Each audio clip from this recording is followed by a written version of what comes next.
সকাল সকাল আজ কেন জানি না মন চাইছে মিষ্টি কিছু খেতে, কিন্তু এমন কিছু যা হবে স্বাস্থ্যকর আর সুস্বাদু দুটোই।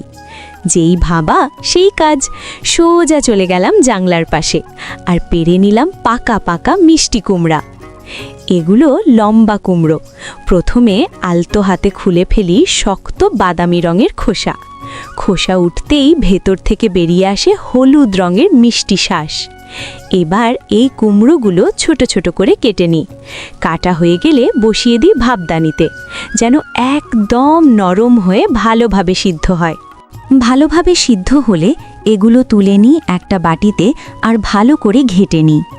এবার একে একে যোগ করি ইস্ট, ডিম, চিনি, লবণ। সব কিছু মিশিয়ে তৈরি করি একটা মোলায়েম মিশ্রণ। এই মিশ্রণটা এবার ঢেলে দিই কেকের মোল্ডে।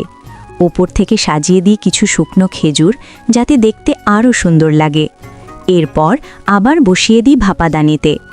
ধিমে আঁচে ধীরে ধীরে তৈরি হবে আমাদের মিষ্টি কেক। একদম কেমিক্যাল ফ্রি, পুরোপুরি প্রাকৃতিক উপায়ে তৈরি। খেতে যেমন সুস্বাদু, শরীরের জন্যেও ভীষণ উপকারী। ভিডিওটি ভালো লাগলে চ্যানেলটা সাবস্ক্রাইব করতে ভুলো না।